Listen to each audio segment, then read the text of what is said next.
द्वारा, मतलब इसके द्वारा बायोकेमिकल रिएक्शन के प्रोसेस के थ्रू ये 6 मॉलिक्यूल राइबोज मोनोफॉस्फेट बनाते हैं। राइबोज मोनोफॉस्फेट जो कि 6 मॉलिक्यूल है वो राइबोज मोनोफॉस्फेट बनाते हैं। तो ये स्टेप आपको लिख लीजिए, ठीक है। और ये रीजनरेशन में भाग लेकर के फिर आपको पता है पार्टिसिपेट करते हैं और C3 साइकिल को निरंतरता प्रदान करते हैं। रेगुलरली इसमें जैसे है। तो नेक्स्ट प्रोसेस में देखिए आप इंग्लिश में चल रहे हैं।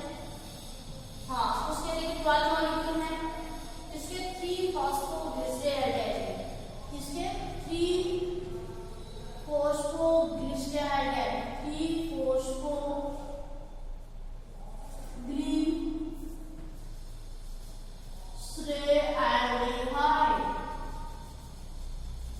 हाँ 3 फॉस्फोग्लिसराइड। हाँ, तो देखना इसके जो 2 मॉलिक्यूल हैं उनका यूज, मतलब ओनली 2 मॉलिक्यूल का जो यूज है वो किसमें हो जाता है?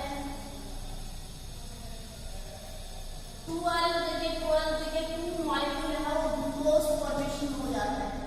इसमें ग्लूकोज फॉर्मेशन, और ग्लूकोज आगे जाकर के किसमें चेंज हो जाती है बेटा? ग्लूकोज है वो सुक्रोज में चेंज हो जाता है। किसमें चेंज हो जाता है? सुक्रोज में, और सुक्रोज आगे बदल जाता है स्टार्च में।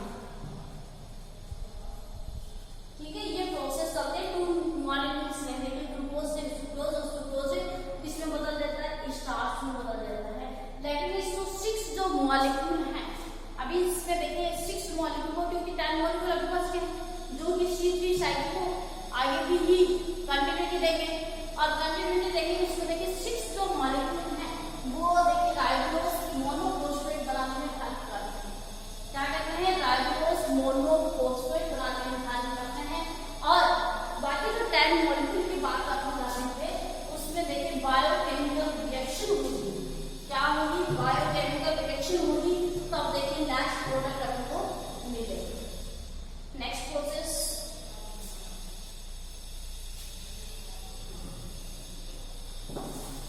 देखिए, सॉल्यूशन यहाँ तक आ चुका है। ये स्टेप यहाँ पे इसमें है अपन, यहाँ पे देखिए आपको जाइलोज और ये डाइलोज फॉस्फेट जो मिल रही है उनका नोमेशन आप देखिए स्टेप बाय स्टेप देते हैं कैसे मिलते हैं।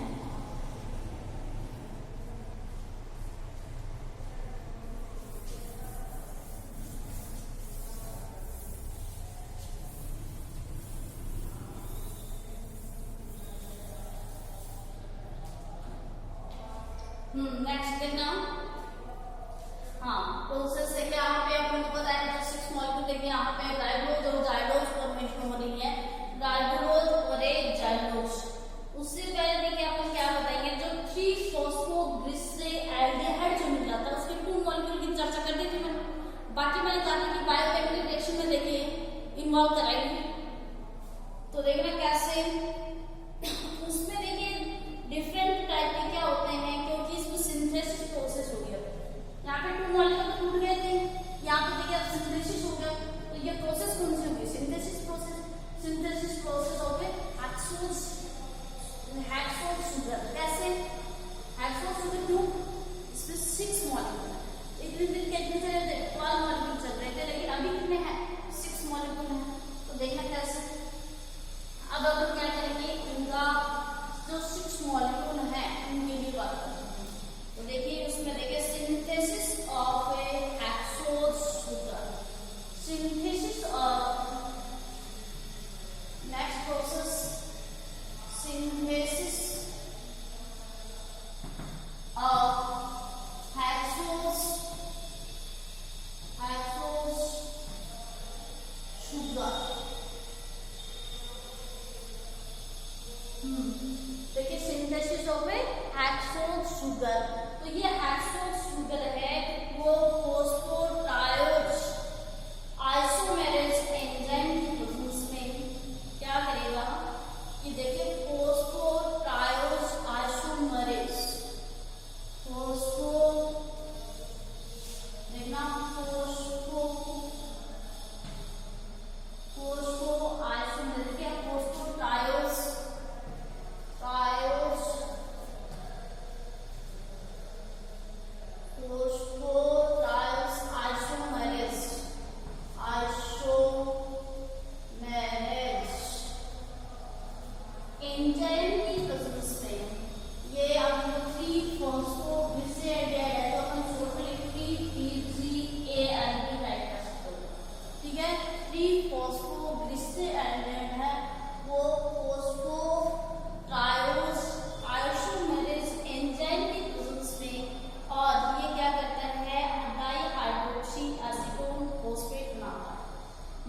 Hydroxy acetone phosphate.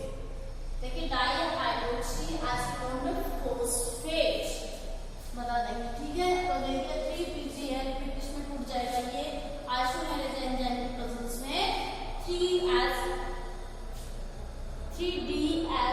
मतलब डाइहाइड्रोक्सी एसीटोन फोस्फेट बनाता है। क्या बनाता है? डाइहाइड्रोक्सी एसीटोन फोस्फेट बनाता है। फिर वैसे ही अब इसका एक मॉलिक्यूल जो बच गया उसकी बात चल रही है कि मतलब ये देखिए दोनों मिलकर के एल्डोज एंजाइम की प्रेजेंस में और ये फ्रक्टोज बना देंगे। क्या बना देंगे?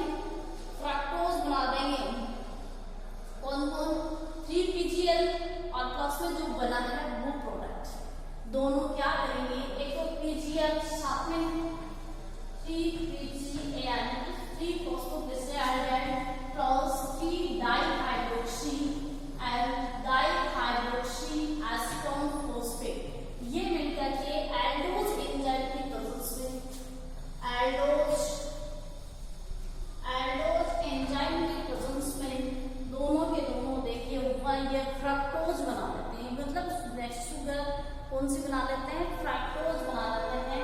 वो फ्रक्टोज 1,6 डाइफॉस्फेट 1,6 देखिए फ्रक्टोज बना लेंगे एल्डोज एंजाइम की फ्रक्टोज और वो भी कितना देखिए 1,6 डाइफॉस्फेट क्या है?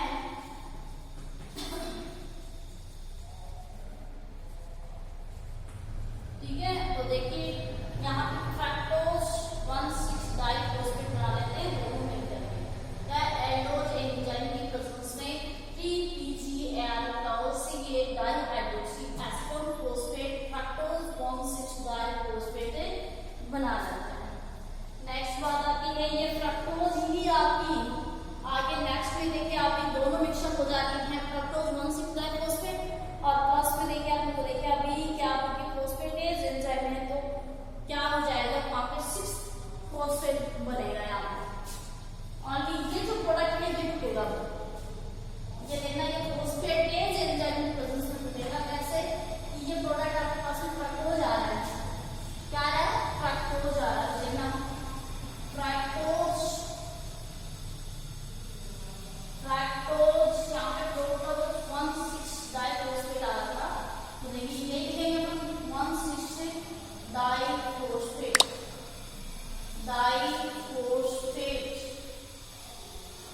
है ना। तो देखिए 1,6 डाइफॉस्फेट ये एंजाइम है फोस्फेटेज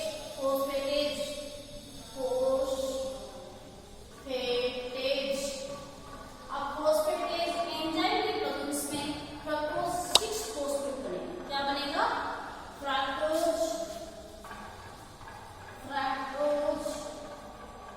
6 फोस्फेट बनेगा। क्या बनेगा?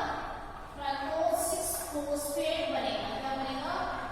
फ्रक्टोज 6 फोस्फेट बनेगा। ठीक है। तो देखिए ये हेक्सोज जो शुगर थी वो देखिए किस किस में टूट रही है पहले देखना। पहले तो डाइहाइड्रोक्सी एसीटोन ये दोनों साथ में मिलकर के बना रहे हैं और फिर ये दोनों से फ्रक्टोज बन रही है जो कि डाइफॉस्फेट बन रही थी। फिर फोस्फेटेज एंजाइम की प्रेजेंस में देखें तो वो फ्रक्टोज 6 फोस्फेट बन रही है। क्या बन रही है? फ्रक्टोज 6 फोस्फेट बन रही है।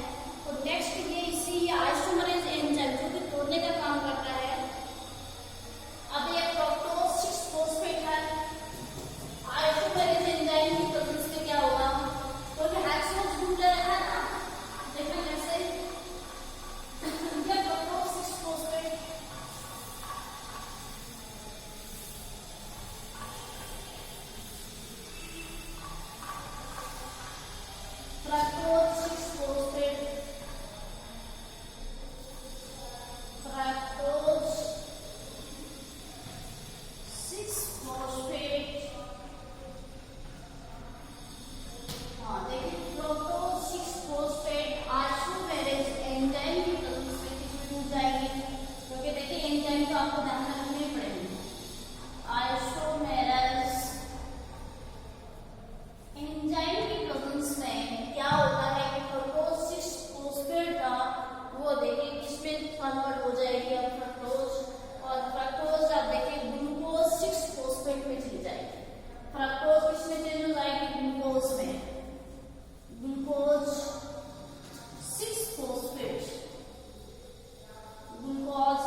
रीजनरेशन। कौन सी आती है? रीजनरेशन। रीजनरेशन प्रोसेस के थ्रू ही राइबोलोज मोनोफॉस्फेट मिलती है। क्या मिलती है? राइबोलोज फॉस्फेट मिलती है। उससे पहले अपन देखिए जो 6 जो मॉलिक्यूल मिलकर के देखिए जाइलोज और राइबोलोज फॉर्मेशन बना रहे हैं।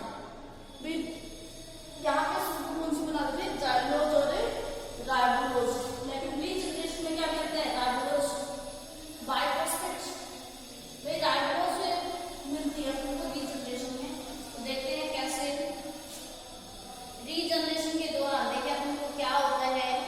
जो केल्विन बेंसन के जो इनिशियल पॉइंट है उसमें देखिए 6 मॉलिक्यूल क्या करते हैं? 6 मॉलिक्यूल को क्या कर लेते हैं? 6 मॉलिक्यूल को क्या करते हैं? CO2 को ले लेते हैं। वही यहाँ पे देखिए 6 CO2 को भी ले रहे हैं और ये लेकर के क्या कर रहे थे?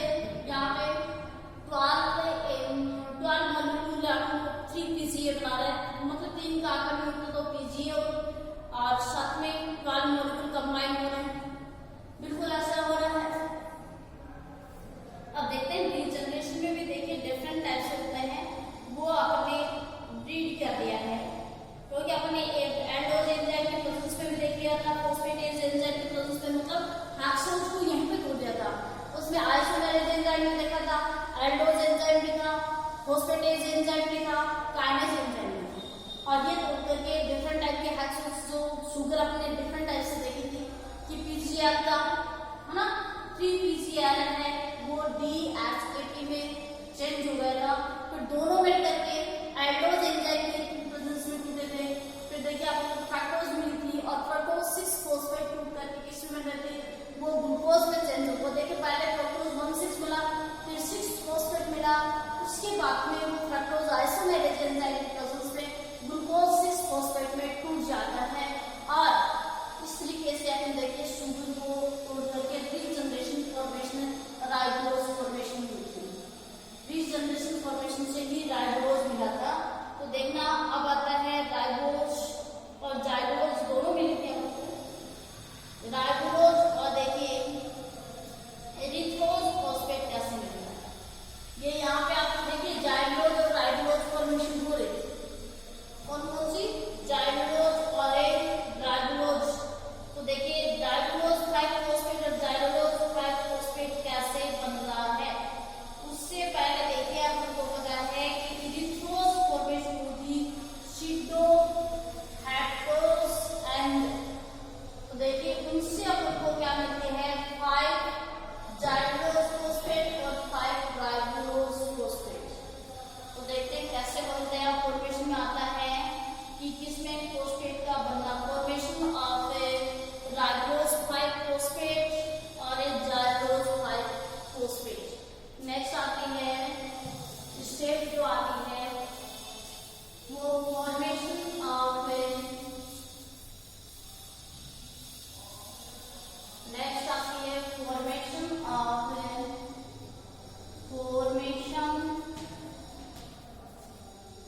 अब किसका फॉर्मेशन होगा? 5 राइबोलोज और ये 5 जाइलोज। ये राइबोलोज और ये जाइलोज दोनों मिल रही हैं तो 5 राइबोलोज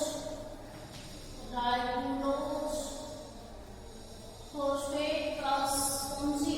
5 जाइलोज फॉस्फेट। देखिए फॉस्फेट हो गए किसके? 5 राइबोलोज और 5 जाइलोज के फॉस्फेट। तो देखिए फॉर्मेशन ऑफ फॉस्फेट। फॉस्फेट कौन से हो गए? 5 राइबोलोज हो गए, 5 जाइलोज फॉस्फेट। तो देखिए बनती कैसे हैं उनके लिए आप क्या बताएंगे? इसमें जो देखिए आप आपको जो देखिए आपको देखिए सीडो हेक्टोलोज 7 फॉस्फेट के 2 मॉलिक्यूल। सीडो हेक्टोलोज के यहाँ पे 2 मॉलिक्यूल देखिए 7 फॉस्फेट है यहाँ पे। तो उसके 2 मॉलिक्यूल है और शेष बचे 3 PCR। मतलब यहाँ पे 2 मॉलिक्यूल है sedoheptulose 7 phosphate. Sedoheptulose 7 phosphate. Sedoheptulose heptulose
फास्फास्फेटोल एंजाइम की प्रेजेंस में ये दोनों फॉर्मेशन हो जाती है, फिर रीजनरेशन होगा, मोनोफॉस्फेट बनेगा। मोनोफॉस्फेट देखिए कैसे यहाँ पे बन रहा है वो देखना।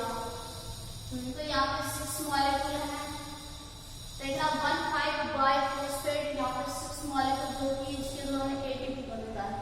फिर इसमें कार्बोक्सिलाइजेशन होगा जिसमें 6 CO2 कंबाइन होंगे, जिसकी वजह से 6 CO2 6 H2 आपस में मिलके फॉस्फेट प्रोडक्ट 3PGA बनता है, फास्फोग्लिसरिक एसिड, और यहाँ पे फॉर्मेशन हो जाते हैं 3CA की फास्फोग्लिसरिक एसिड। तो ये था आपका कैल्विन साइकिल, जिसको C3 साइकिल बोलते हैं। क्योंकि मैंने एक पहले आपका साइकिल बना दी, साइकिल में एक स्टेप बाय स्टेप अपने एक्सप्लेनेशन दे दिया है, और उसमें देखिए एंजाइम्स के नाम आपको याद रखना। और आप देखिए कैसे हेक्सोज बना था, हेक्सोज में भी देखिए आपने कैसे पहले फ्रक्टोज फॉर्मेशन हुई थी, पहले 1,6 था, 1,6 में डाई के बाद में 6 फॉर्मेशन हो जाती, और फ्रक्टोज के बाद में आप ग्लूकोज फॉर्मेशन करते हैं। इनको जैसे हेक्सोज हो जाएगा, तो हेक्सोज होने के बाद में वो फॉर्मेशन बनते हैं, इसमें 2 मॉलिक्यूल अलग है और 10 मॉलिक्यूल अलग है, तो वो बायोकेमिकल रिएक्शन के थ्रू आपको मिलेगा। और यहाँ पे अपनी क्या करवा लेते हैं, क्या होगा उस कंडीशन में एक बार हम थोड़ा सा एक्सप्लेनेशन हुआ कर देते हैं। 3PGA प्रोसेस्ड प्रोडक्ट, सेकंड यहाँ पे प्रोसेस होगी फॉस्फोरिलेशन, और यहाँ पे काइनेज एंजाइम की प्रेजेंस में ही ये 1,3-फॉस्फोग्लिसरिक एसिड, वहाँ पे 12 मॉलिक्यूल यूज हो रहे हैं और 12 एटीपी है वो एटीपी में चेंज हो रही है।